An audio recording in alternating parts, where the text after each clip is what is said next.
Hello, my good people out there. This is the Black Commentary Podcast Show with your host, Marcus Hart. Today, we're going to be interviewing with 4th District U.S. Congressman candidate Travis Clark. Do not go anywhere today. This is one you do not want to miss on the Transforming Media Network, the TLB, this broadcast, Milwaukee, Wisconsin. Bringing you the theory of what's happening with the black family, black wealth, and the fear of a black man. It's the black American experience that we truly look at, plagued by traumatic history and countless chances of accountability from all parties involved. Join us, and let's get in tune with the Transform You Black Commentary Show with your host, Marcus Hart. Now here's your host.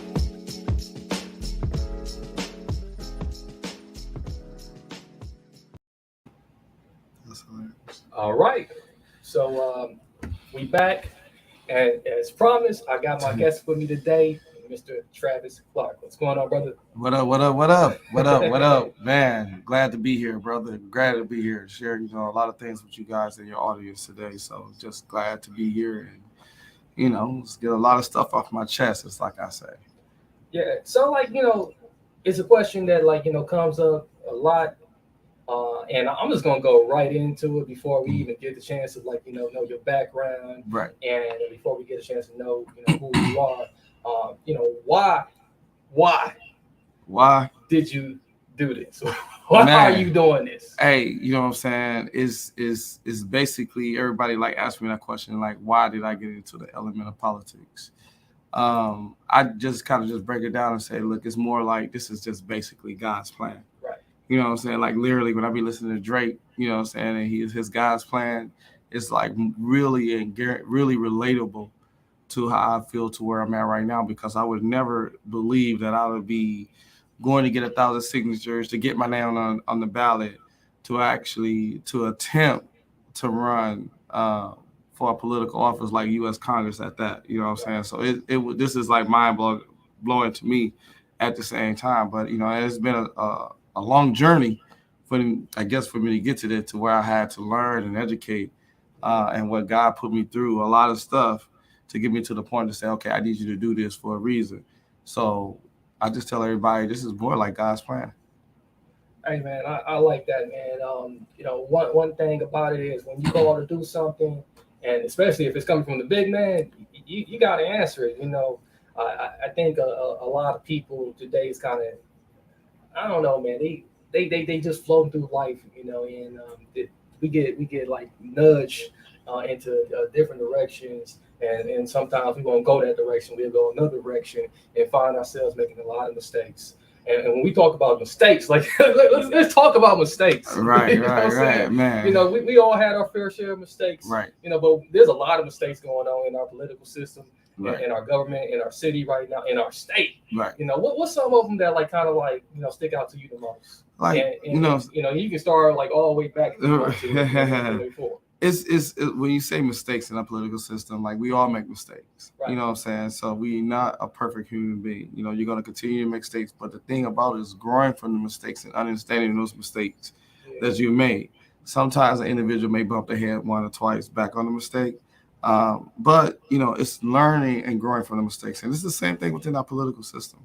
You know what I'm saying? So, and what I look at as some of the biggest mistakes that we have made over the years, especially of African Americans, is that we have put individuals in office and trust these individuals to look after our well-being and make sure that we are prospering. You know what I'm saying? We want everybody to prosper. But, when you look at pertaining to the 4th Congressional District that I'm running for, and you look at the city of Milwaukee, you don't see a lot of that going on within our community of what we've lost and where we're at. So I see some of the biggest mistakes that have been made, that we have put individuals that's been in these political offices for over a decade, and we continue to not prosper as African Americans. So that's one of the biggest. We need to look at and analyze our political support for an individual, analyze the individuals that we're voting for, individuals what they stand for, individuals where they've been. Can they make a law on something that they experienced themselves, because they understand what they've been through, compared to someone who have not experienced. Not saying that our individual can't create a law who've never been through something, but I think we need to start looking into electing individuals that's more relatable. And I think that's one of the biggest mistakes that we have in this country when it comes to the political system. That's who we should be looking for. The best candidate and the best individual is more relatable to what you're going through right now. Exactly. And shout out to our viewer out there, Ramon Gidley. He says, "Hey, good afternoon. Good afternoon to you, our viewer. Really appreciate you. Make sure you guys are sharing this with someone you know, someone you don't know. Like and subscribe and comment.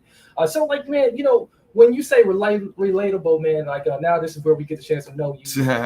It's important to have people that you can relate to, people that is from the street, that knows what it's like to breathe, eat, and even I guess rub shoulders with people who are common, and a lot of times people get they start talking that talk, but then when they get in these places that are high, that seem high, and then they flip the script on you. So how long have you been in the area? Where exactly are you from in the area, and what type of person have you been as a citizen of this this state?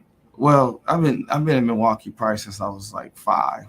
I'm from Macon, Georgia, so I'm from the South, But like so many years in the 70s, my mom seen an opportunity more in the North. They was offering, saying government assistance was high, like $1,400 per child, along with appliances and things like that. So she migrated from the South just because how the South was back then in the 70s. To try to have a better opportunity for her children, her kids, and she was a single mom, So my father wasn't really around, so she did everything she needed to do. So it's more, I understand what a lot of women are going through right now, especially as single moms and stuff like that. So that's why I try to be the best father I can be to my 5 kids. But understanding, that, and when we came here as a young man trying to grow up in the city. You're trying to learn something that you never was taught, basically, and that's you have no males around you, so you're not really taught to be a male. And I see a lot of this going within the youth of what I've been through when I was a child.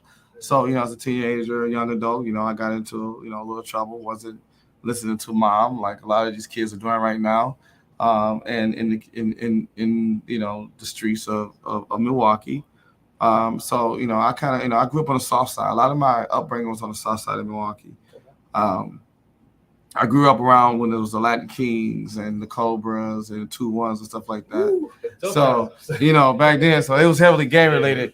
On the South Side. So but I can tell you really on the South Side, you could tell the different culture of Hispanic community and growing around in that community. They're more heavily family based, right? The Hispanic, yeah. So and I kind of grew up around that. And I never joined any gang on the South Side. I knew all of them.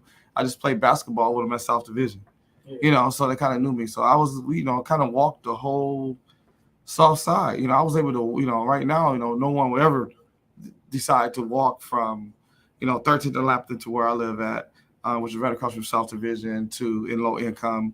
To Kosciuszko, down to a UCC center where they do boxing training, which is all the way down, at like in lower parts of the South Side, and no one ever thought to walk there now, but back then we used to walk around. They used to have carnivals on Mitchell Street, and to see what the South Side became from when I lived over there before I moved to the North Side, it's challenging me with me, as being a candidate and individual. That's why I learned my Spanish, and I'm kind of a little bilingual, know a little Spanish, what I'm saying? And that's why I learned a lot of my Spanish. So seeing that element and then moving to the North Side, to where a lot of my friends, where I was going to school, because I was going to school on the North Side, to see a different type of environment. It wasn't a close-knit family or community, on the North Side like it was the South Side. So you can definitely see the different in the culture and being around each other. And I got in a little trouble, and some things, and and learning from those mistakes. Right. as an individual, since being in the city, and growing, and that's one of the reasons why I kind of chose to go this route, or like I say, not chose. God's plans for me to go this route is because you have to be more relatable. If you're going to solve issues, you have to be more relatable to what's actually going on right now within the community that you're from. If you're going to make any type of change, you can't be on the outside looking in. That just doesn't work. So I think my experience and how I grew up in the city and what the city had to offer me, and the policies and that was out there for me as I was a youth, some of those things need to be looked at. Right. If you go to clarkforuscongress.com, my criminal record is on there. Mm-hmm. My court of appeal, when the appeal court made a decision that my constitutional right was violated. And it was a jailhouse lawyer who wrote a habeas corpus that sent it in for this all to begin to start. Right. Which is unique within itself, because a lot of brothers that go to get themselves in a situation and go to prison doesn't win their appeal. You know what I'm saying? So I tell everybody I'm part of the 1%, because I was able to navigate that and able to have a second chance to try to provide and change the community and try to rebuild and try to help build America. You know what I'm saying? As one. So that's really in a nutshell about my upbringing in the city. To where I was a young adult, got in trouble, to a young adult to where I'm at right now. Hey man, that's real impressive, man. And shout out Maria. She says enjoying the conversation, and Charlene, she says, hey man, I know on which topic are we talking about today? We talking to U.S. Congressman candidate in 4th District of Wisconsin, Travis Clark. For those who just joined us, so we got a lot of people tuning in today. And man, and we get to know you and what is passionate to you. So like. Having kids, man, and I got 6 beautiful ones of myself, man, and you running as a Republican, and one thing that we'll talk about it later.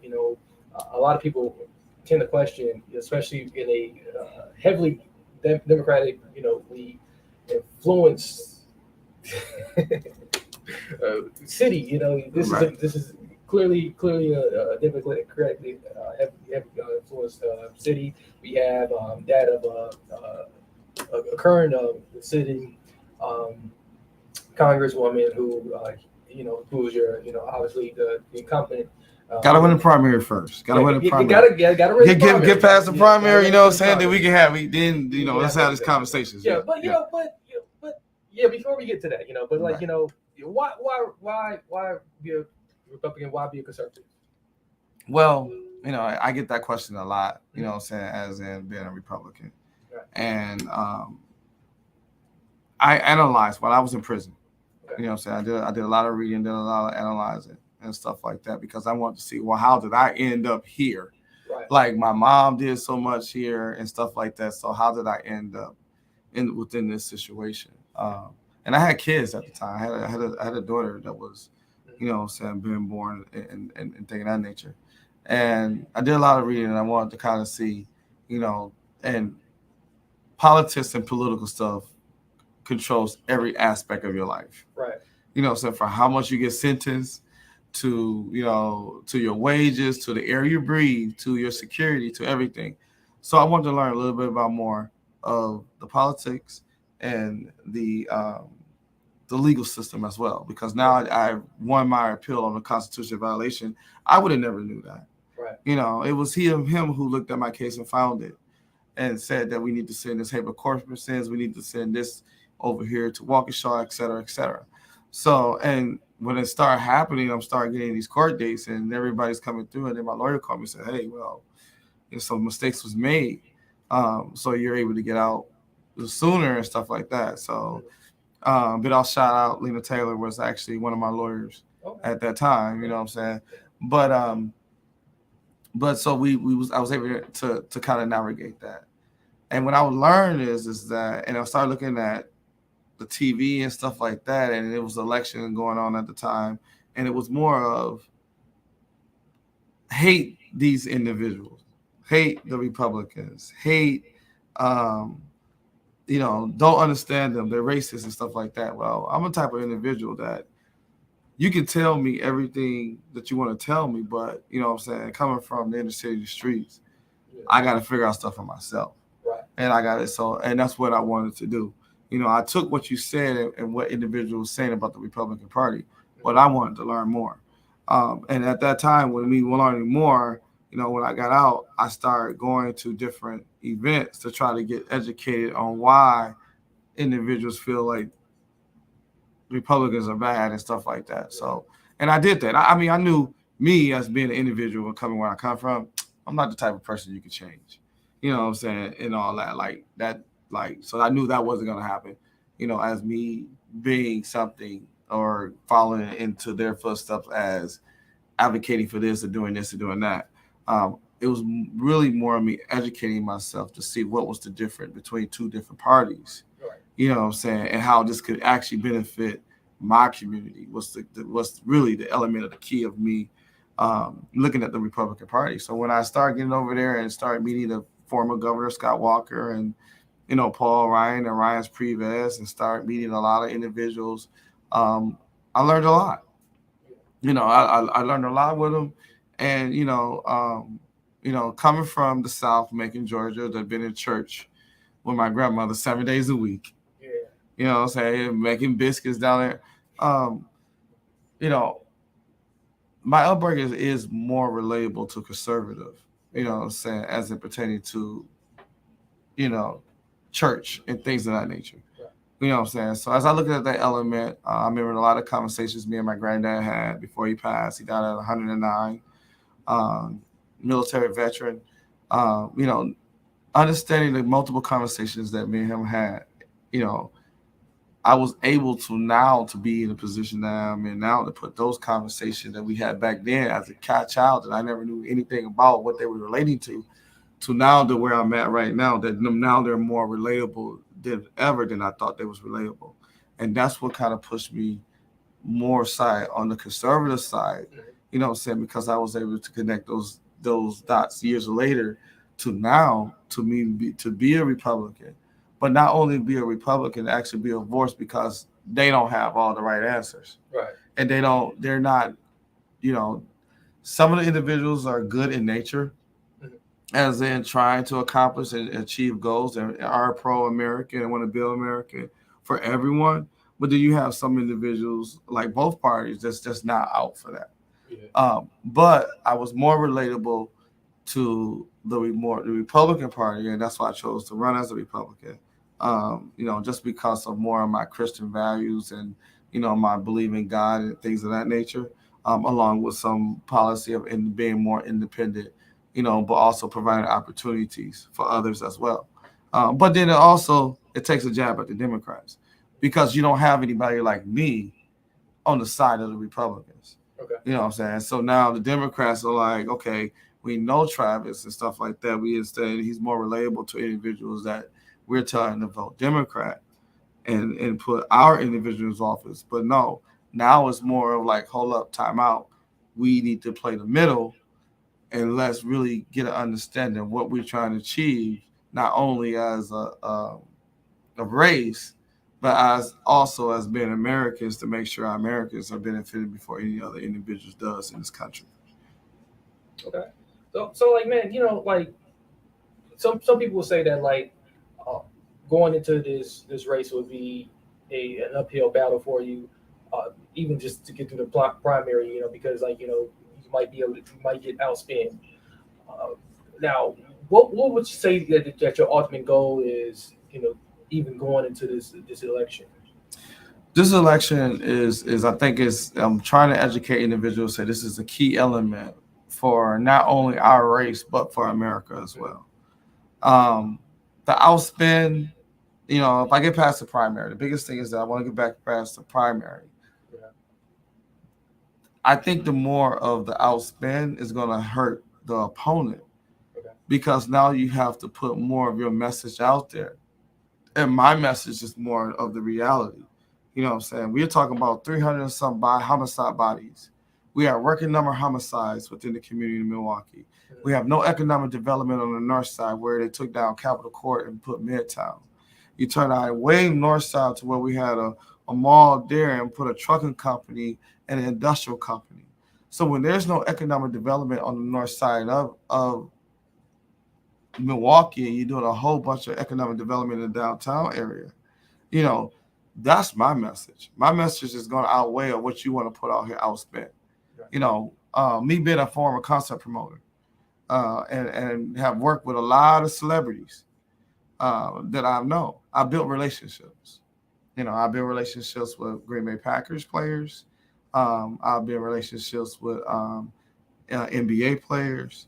And all of them that I have talked to and have relationship with, I told them what my game plan was. You know, and I'm going to call those favors in because we can't continue to going down the same path and think we're going to get a different outcome just because somebody got $200,000 in their war chest and they're going to flood the airway.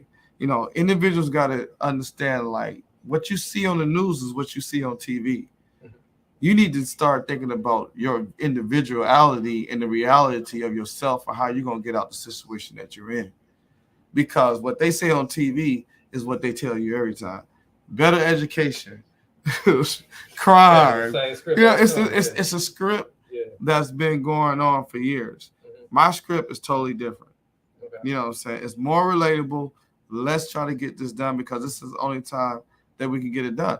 I asked, you know, in the Black community, you have the biggest convention coming here, the Republican convention in 2024. So the next president that's going to be running for the next person that's going to be running for president is going to be right here in our city. You know what I'm saying? How do you use that to your benefit? How do you come up to a conclusion of what you want as an individual, as a people, as a community that you haven't been getting for years? You know what I'm saying? Because they're going to be here. So, but if you put all your eggs in one basket and you go over here, that doesn't, to me, it doesn't make any sense. You know what I'm saying? You gotta be in a position to where you maximize your worth and you have those individuals work for your vote.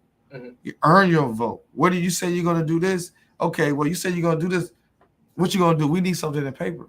The thing about it, the reason I'm running, is we need new negotiators, more relatable negotiators, because the people who negotiate on the behalf of African Americans, the city of Milwaukee, and America, I'm not really understanding how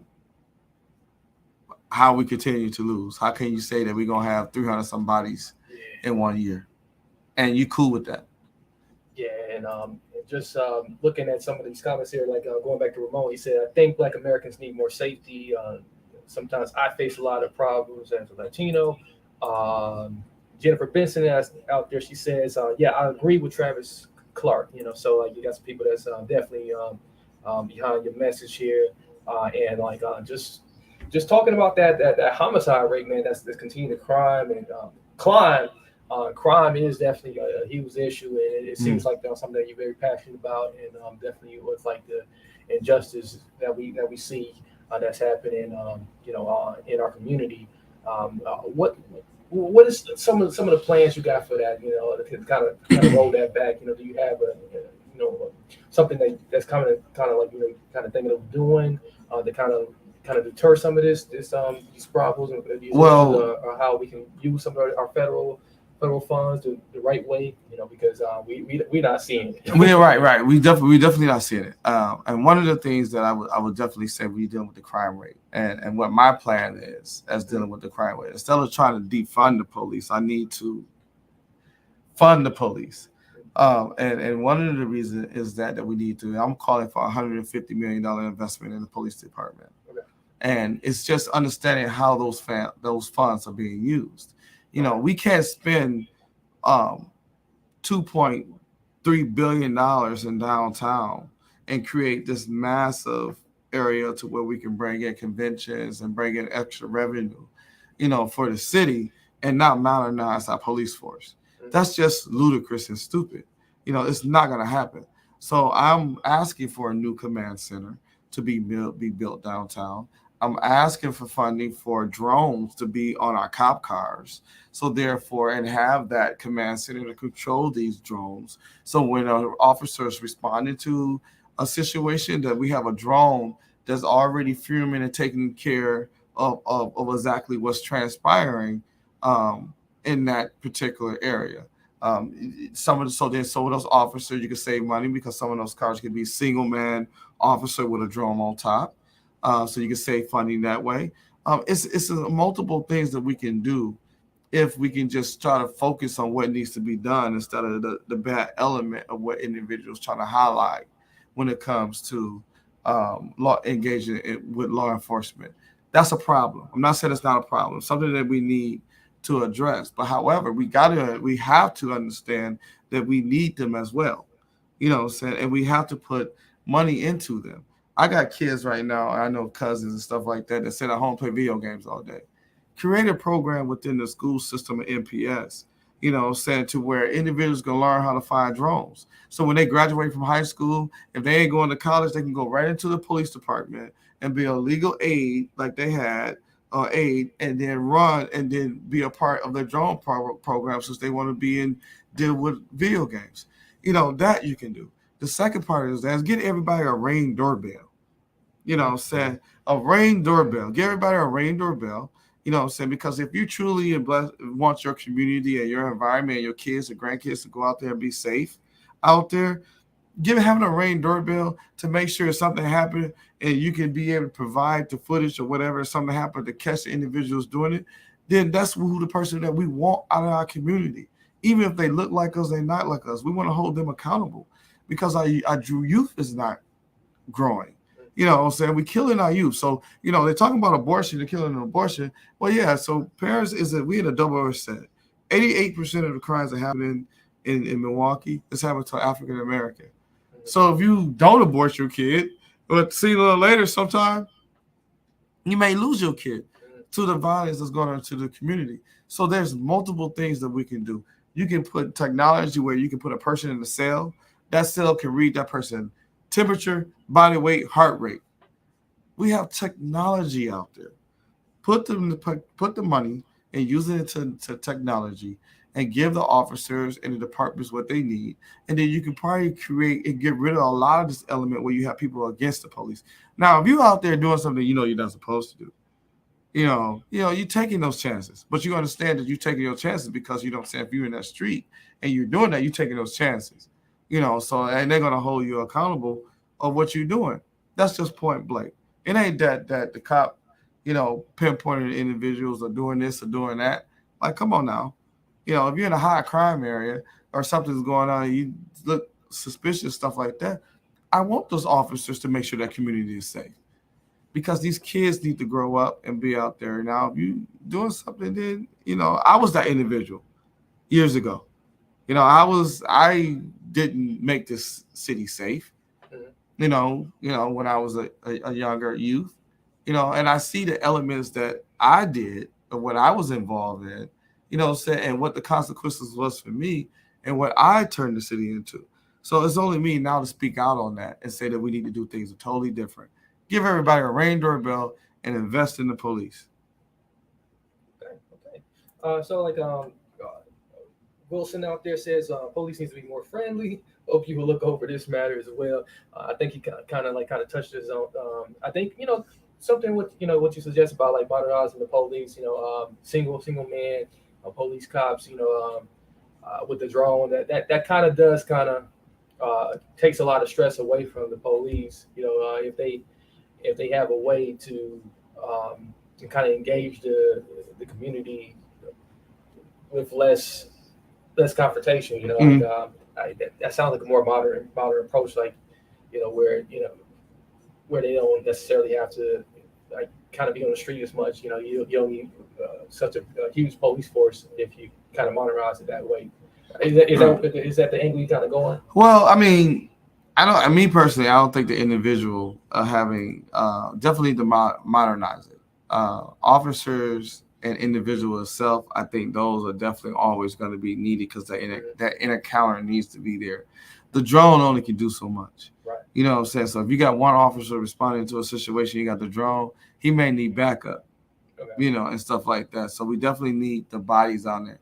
As in the friendly aspect of the police, you know, they go through, you know what I'm saying, through the Fire Police Commission and the hiring process. So they go through that. So then if these officers are getting past, some of these officers are getting past that, then we need to look at that process, preventing that, and understand what we want and what we expect for an officer when they want to be an officer.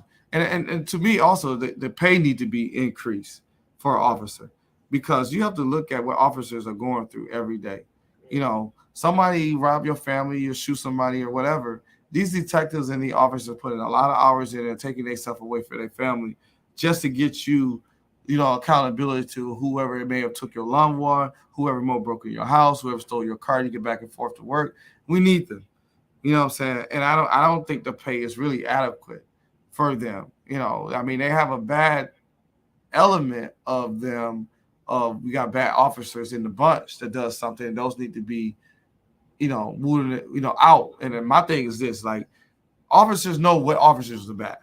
Okay. I'm just, you know what I'm saying? The code of conduct of blue. Come on, like, you know, you out on your officer with your partner, and I think it should be a rotation of multi-racist individuals together. And you out with your partner, you're out, you know, you black and your partner is acting a little bit bogus.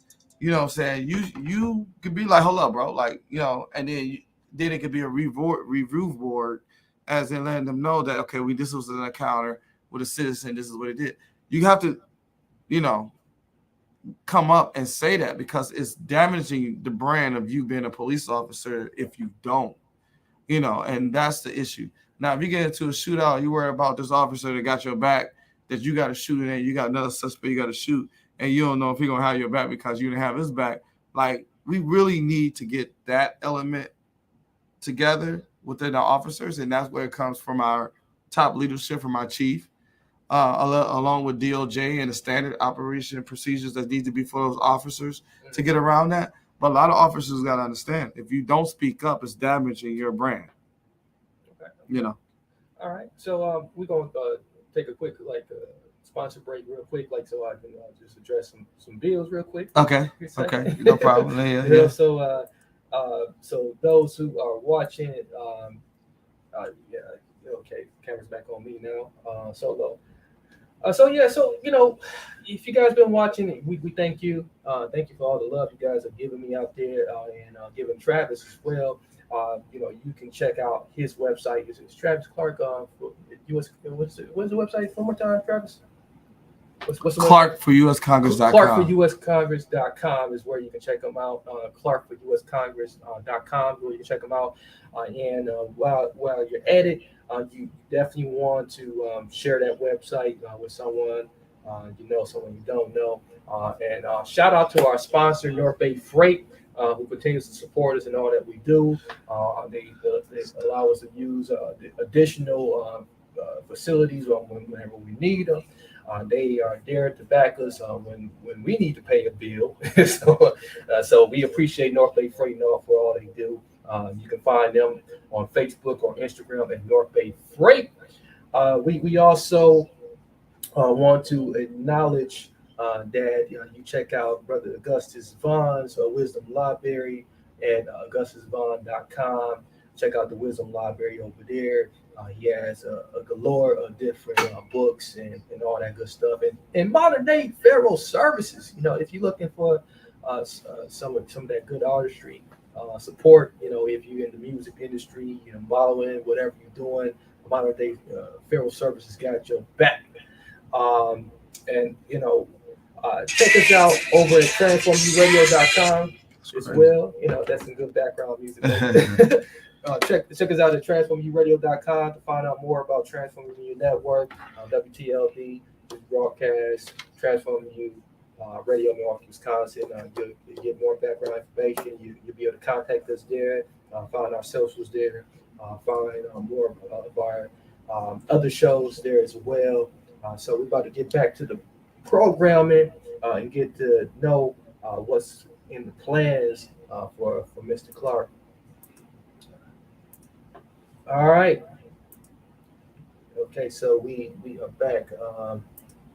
And shout out to Verno. He said I would check you out every platform because I enjoy you. Thank you, Mr. Verno. Like, and people just out there saying they enjoying the discussion a lot. You know, we got a lot of people watching right now on YouTube, on the tube blowing up right now. So, so Travis, man, you know, we got a GDP. You know, we got about 30 minutes left in this Okay. program today. We got a GDP. People know that inflation is like real. You know, recession. Right. We might be, you know, we might be in a recession right now, and the people they're not even saying it. So the GDP, you know, keeps falling down. It fell down like a good 80%, like twice now. Okay. Like what are your thoughts on that, man? And what do we need to do, man, to like I know that's like a huge vague question, and there's no magic wand. Are we spending correctly, or do you feel like the federal government should be doing something differently? Well, I mean, if you look at what the federal government is actually doing, they just increased the interest rate, for the third time Right. to try to stop the inflation. I'm not really sure that's a good idea because what you're going to do, you're going to have a lot of people holding back from borrowing money, a lot of businesses, saying that was making different business moves and things of that nature. But it's Joe Biden's plan to try to stop and freeze some of the increase of inflation. One of the inflations of why we have inflation is really this. We took Russia's oil off the market. Okay, so let's keep it 100. Yeah. Once you do that, like you're it's taking an element of what a commodity that everybody uses in the world, Exactly. as in to go everywhere. So you're taking that off the market. So that was the key element because once you pay more for oil, and you get in it from one particular source area, multiple kind of, but OPEC really controls it. So the prices are going to increase. And then you look at the war itself in Russia that's affecting a lot of other industries because of the sanctions that's put on Russia.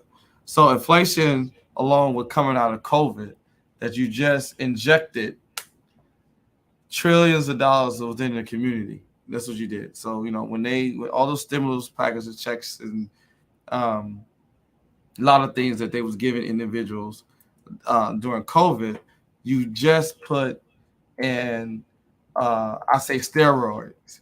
So you just did steroids to the economy, right? And then now this war is created, and now we're providing billions of dollars to Ukraine along with military equipment and other stuff. So yeah, we're really in a messed up situation right now, and that's what really makes this election and the midterm election so important, along with 2024 election, because what's happening is right now the economic elements are shifting. Right.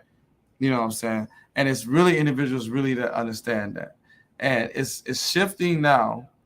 Interest rates are going up. Inflation is up on everything across the board, right?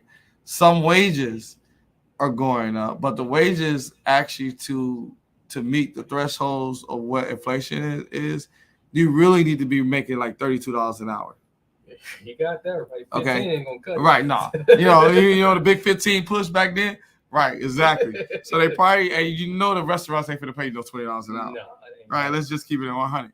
So what you see right now is the inflation going up. Wages is not really going up to the accurate to where the inflation is at. Then you impose interest rates to go up. So then now the businesses are going to cut back in buying.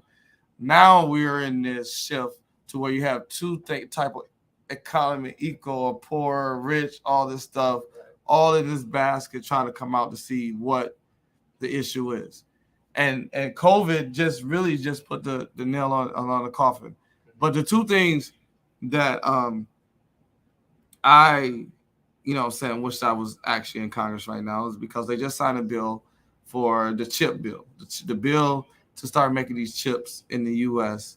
and nine in China. So they just passed $1 billion, a lot of money within this bill to produce them locally.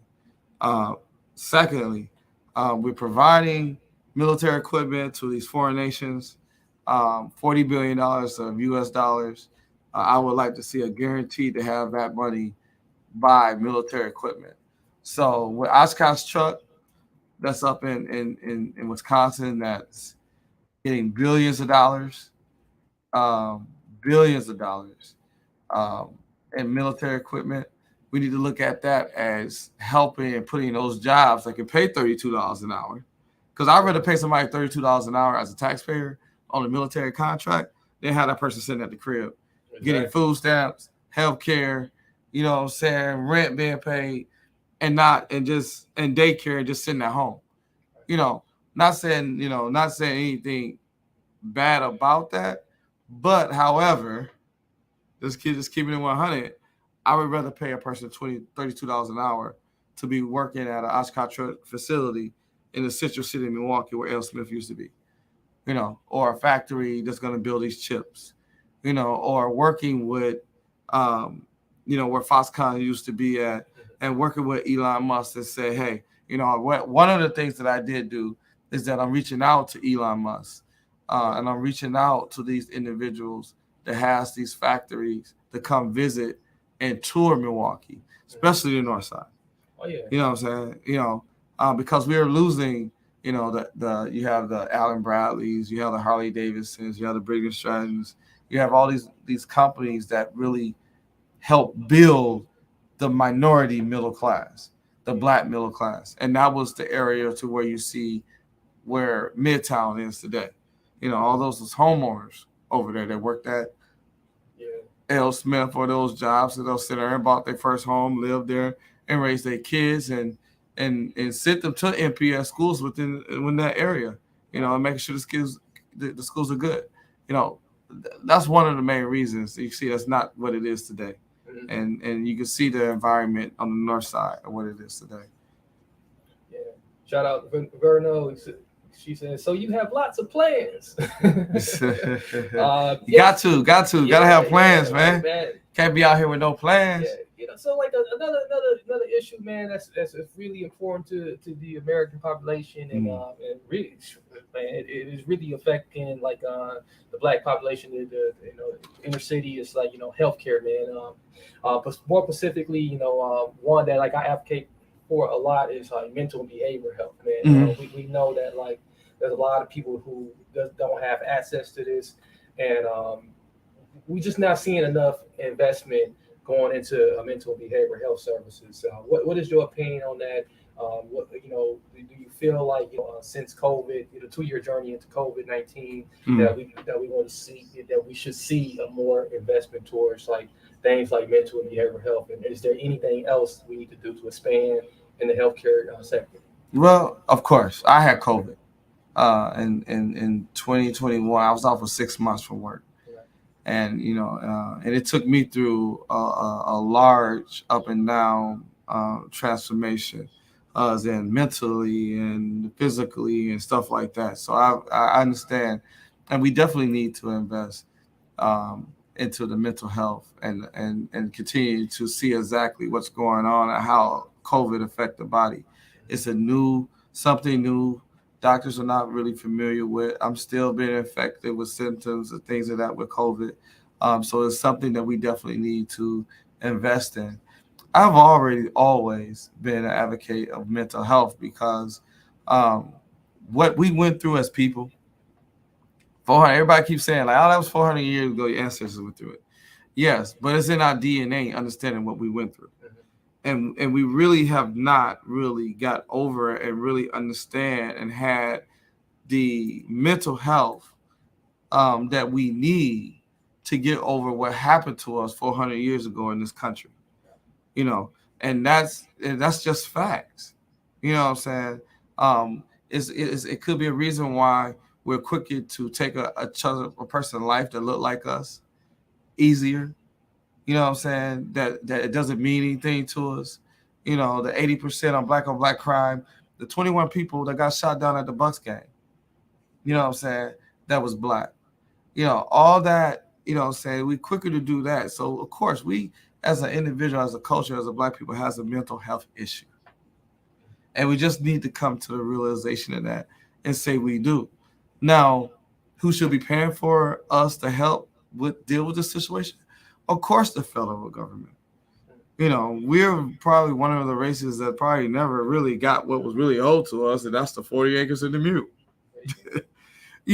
But we have to understand that, and we have to get the necessary help that we need. I'm a black man saying that I'm not complete. I have issues. I'm not going to say that I'm perfect and that I know everything, and that I'm not going through what average individuals are going through, and I talk to a person, a psychologist and stuff like that, just to make sure, there's nothing wrong with it, especially for black men, because black men, they broke us down years ago, right. And the family element, they took us out of the family, in order for these women to get this government assistance, the father couldn't be there. Mm-hmm. They used to come in and send social workers in, to make sure the father couldn't be there. So that was telling the mother that she had to be a single mother. If she was raising a man, that was even worse because he didn't have the guidance of a man role model being there. So he had to go try to get that knowledge from someone else. So, us as being black men, we need that element to understand how to treat our women, to treat the guidance and what they need, because I don't have that. I have 5 kids, 4 different baby mamas. You know what I'm saying? But one of the things that I wanted to make sure that I was doing, I wanted to make sure that I was providing for my kids. And I wanted to make sure they was there so I could teach them the element of how to be a man, is something that I was never taught. Right. So and that's one of the things that I wanted to change. I wish, I could have married one of them. Maybe my future wife is out there somewhere.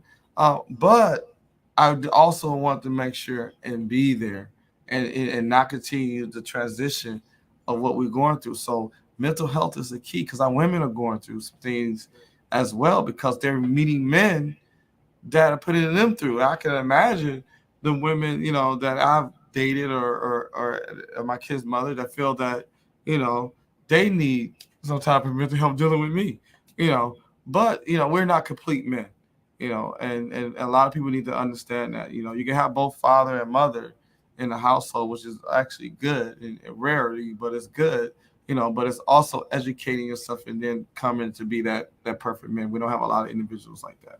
Okay. Yeah, shout out to Ragsdale out there. He said, nice to hear you have a plan for mental health. Really true. People have faced many ups and downs, mentally and physically, since COVID. And thanks for the heart out there.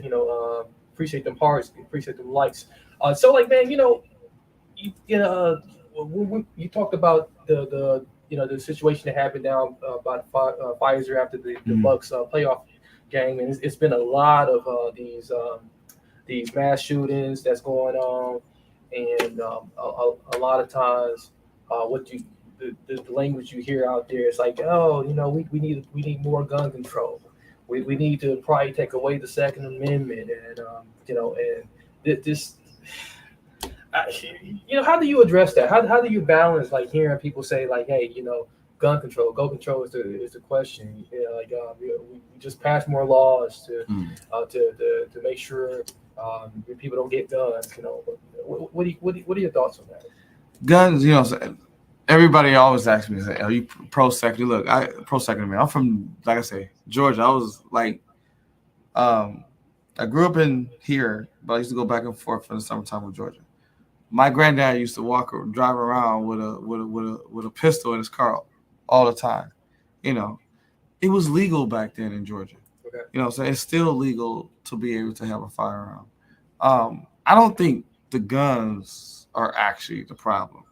Everybody that I talk to always say, Scott Walker did the carry conceal, yada yada, and a lot of people have guns. No, that made individuals that was able to get one. So you haven't committed a crime, and you're a law-abiding citizen, you want to go to get a gun, you go get a gun. You know what I'm saying? That's the United States of America. That's in our Second Amendment. So that's part of our country. So you're able to go get it. Now, what's happening is individuals that are in the criminal element of things, that need guns, how they gonna go get guns? So now Skywalker just said you can go get a gun because and you can be concealed so you can protect yourself. That's something that wasn't on the books, but now the criminals got guns and they got them protect, they got them concealed or whatever. I want to put you on a the law-abiding citizens on a level playing field so they can protect themselves and go home to their family. Right. And that's what the carry concealed thing is. Now, what happened is that it created this issue to where now you got places that don't want guns inside their stores, right? So then, or you can't have your guns for this place and this strict restrictions. So what happens? So now you gotta leave your gun in the car. Mm-hmm. Criminals know that. Yeah. Or now you're law-abiding citizen, so now there's more guns in the houses. Burglary go up. So if you look at the transition of the crimes of car thefts, car break-ins, home break-ins, what do you think they're getting? They're trying to get them guns. Because you're a law-abiding citizen now, you're gonna you want to come home every night to your family, so guns, but then that's also connected to your question prior to that. Now, mental health. So who's getting these guns? Individuals that has these issues and can't resolve their issues or not seeing the proper help to get those situations transpired. And that's where you see the increase of the shooting.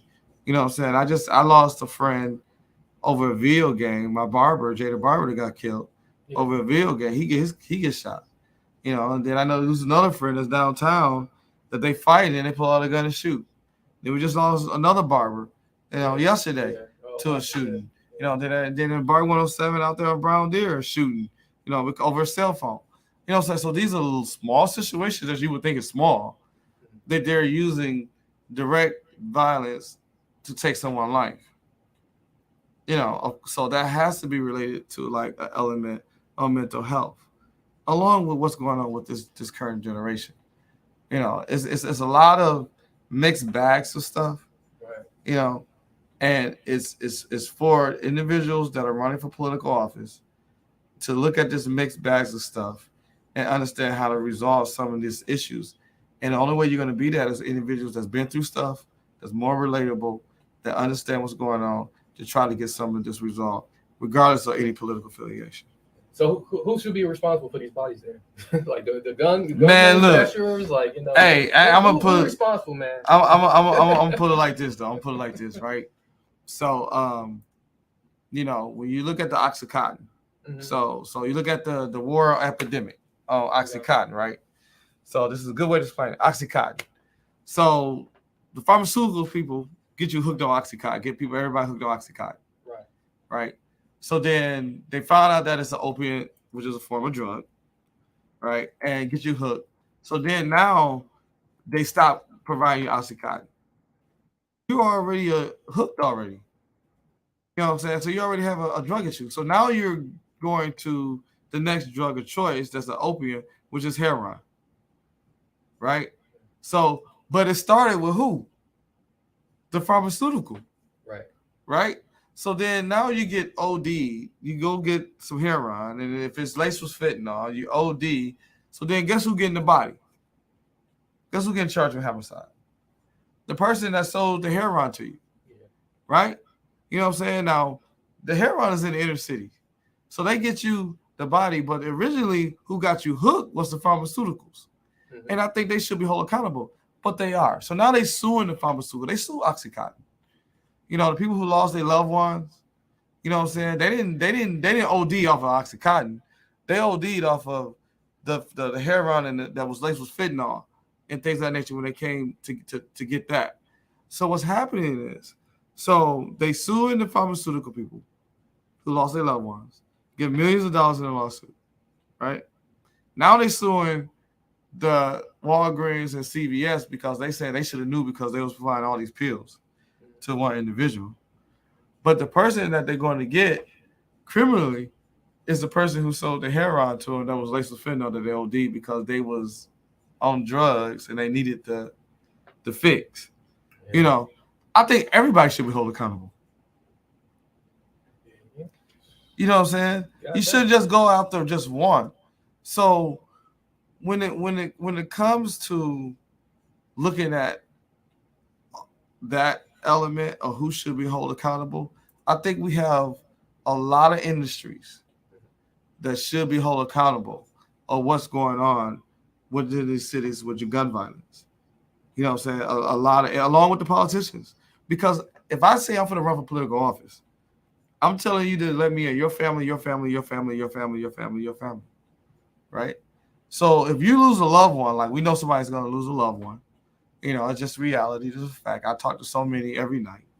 And they're going to pick up the phone. You lost somebody. Call me. I tell them, call me any time of the day. You know what I'm saying? Because I'm setting myself, I'm saying that I want to be this individual to represent you and try to resolve some of your issues. So if you lose someone, my phone should ring every night. And that's what should be going on to with these politicians. If you're not going to step up to the job, don't do the job. I went out and got my own signatures. I didn't send a staff worker. I didn't send nobody who think they know what I want to do and what I want to accomplish. I didn't do that. I went out and got my signatures myself because I wanted to be more relatable, talk to the individual and ask them, tell them why I want them to put their name on my paper and what issues they have. Okay. I got one final question for you. Okay. We got about 5 minutes left. Okay. But I'm gonna make sure you get your final words in, whatever you want, to put out there before we break away. Okay. So this question, really deals specifically with Black American identity and the concerns that's facing our community, more specifically. And shout out to James out there, man. He said, "Hey guys, hope you two are good. Enjoying both of you, man." So you got some fans out there, man. So we just get them votes. I get them vote. I got to win the primary. And I get the primary. We good. Yeah. So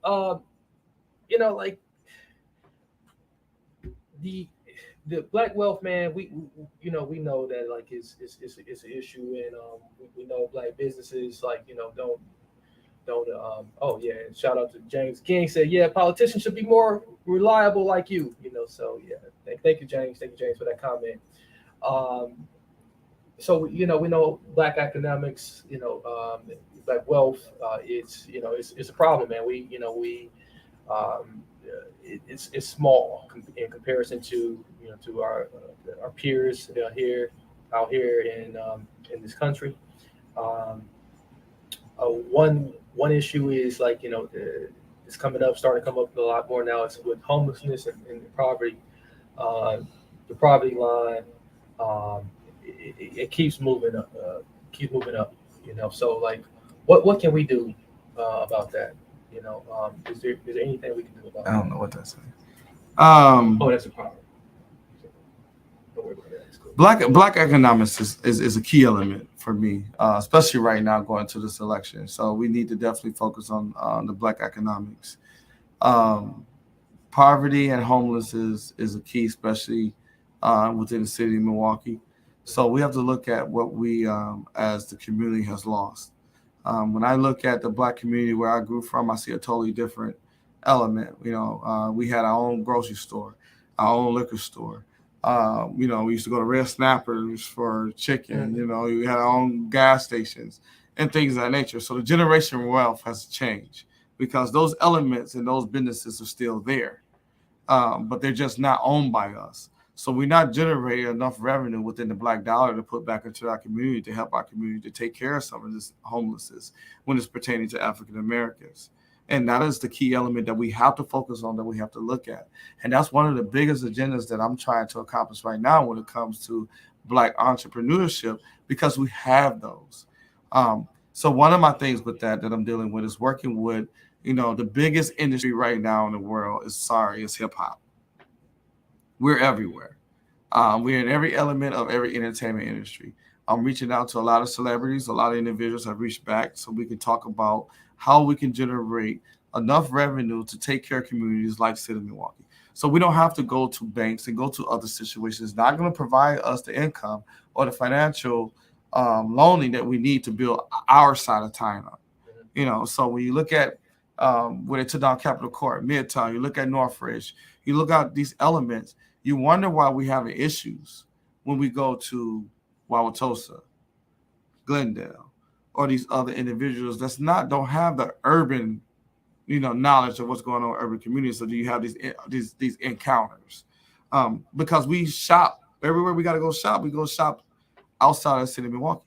That's an issue that the city itself and me as a Congress, it looks at and understand, because it's not only happening in Milwaukee, it's happening in Detroit and other places or urban areas.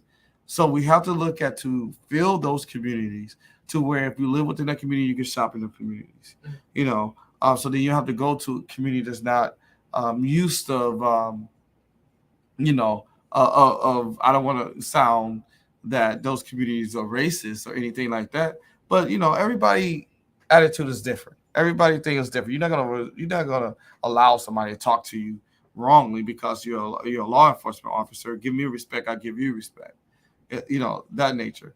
And I think it's a lot of officers that come from the community like Milwaukee that can be in areas can understand that more and treat those individuals with more respect and try to get down to the situation that they're there for. So I think Black economics, it has to be a key. Redevelopment it has to be a key. Little Baby, a person that I know that I brought to the city on a couple occasions. I talked to him. He's doing he's creating an investment firm. I'm trying to get him here to look at the north side of Milwaukee, look at the Midtown area, because they want to put a storage facility at Midtown, at the old Walmart. Say a storage facility like that doesn't really make sense to me. Right. No sense to me that you putting a refrigeration store at Target on Browndale Road. None of that doesn't make any sense to me.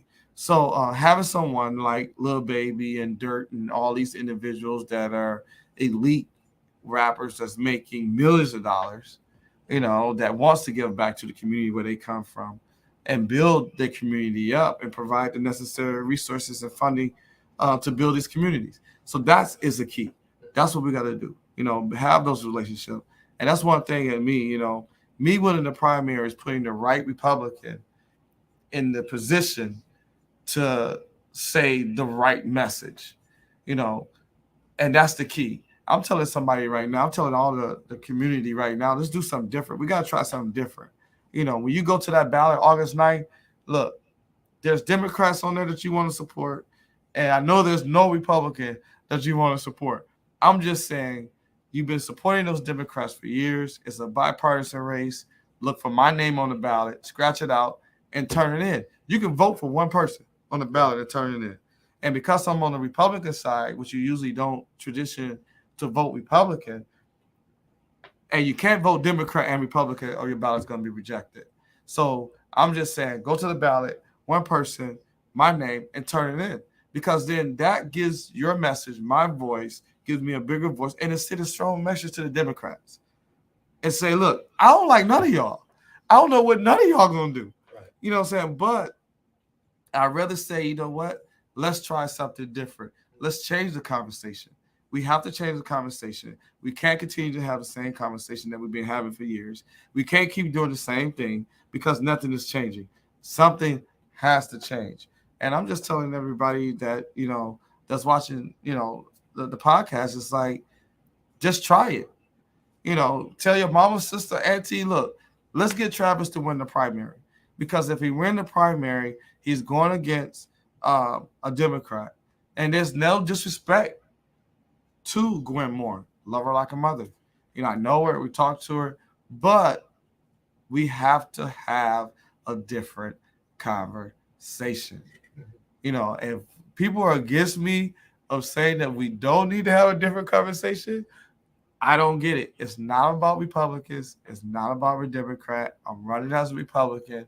And just look at it. Look what position that I just put everyone in. With me, helping the Bucks get the $250 million for the Pfizer Forum from Scott Walker. A lot of stuff that I've done in this community behind the scenes. I've just put all the African Americans on the biggest platform ever with the RNC convention coming here in 2024.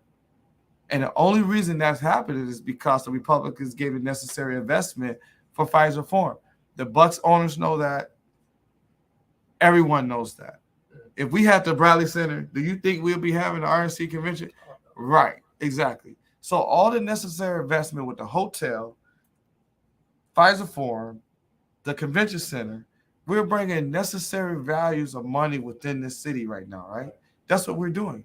So now that we're doing that, now that the blacks have the RNC convention here, the biggest platform on the Republican side, look, we need to use this to our benefit and get something that we want that's going to improve our community. It's not about Democrat. It's not about Republican. It's about sending a message to say, you know what, Travis Clark, I'll vote for him as a Republican. And, you know what I'm saying? Just because I know he's going to send the right message and he's going to hold everybody accountable. Indeed. You know, so Jennifer says best wishes for Travis Clark. And James says, of course, I would tell my mama. All right. You know, that's a good way to lead off here. Tell us where we can find you at one more time. Hey, just, you know, anybody want to know anything about me, just go to Clark for uscongress.com. That's my website. Just go on there. You can shoot me a message in the form to fill out. Campaign number, my personal campaign cell number, right here, 414-285-8152. That's my personal cell number. Look, I answer this. You know what I'm saying? This phone is strictly that I use for the campaign. Anybody want to contact me, want to talk to me, something that you want me to bring up, something that I'm not doing, something that, you know, I said that you wouldn't agree with, something that, you know, I'm all about dialogue, communication, talking, and making America better than what it was, again, along with, you know, the black community. All right. Okay. So back to full screen here. So thank you guys for tuning in today on the Black Commentary Podcast Show. This is being a great conversation here. It's always good to talk with you know, people who wants to serve. You know, not only, you know, those who they don't want to serve themselves, they want to serve you, you know, the people, you know, and they want to connect with the people and make themselves available to, you know, give you guys the answers to some of the tough questions that are like maybe going through your head about, you know, the issues that are pressing our country, pressing our cities, pressing our state. So share this with someone you know, someone you don't know, as it does help to further the message. Don't forget to like, subscribe, and comment. You can find this particular episode in podcast format on any podcast app or music app within 24 hours after it published live here. So, you know, I mean, anywhere, Pandora, Apple, Spotify, you name it. And, you know, and once you know, listen to it a couple times. You know, that does help too. You know, leave a review. You know, we'll send that feedback over to Travis as well. If you got specific questions and you forgot how to get in touch with Mr. Clark, but we'll have his link in the episode description at the bottom, to the left or the right, however you're viewing or however you're listening. So again, I'm Marcus Hart. You can find me on Instagram, Marcus Hart _official. Until next time, many blessings, peace, and lots of love. We are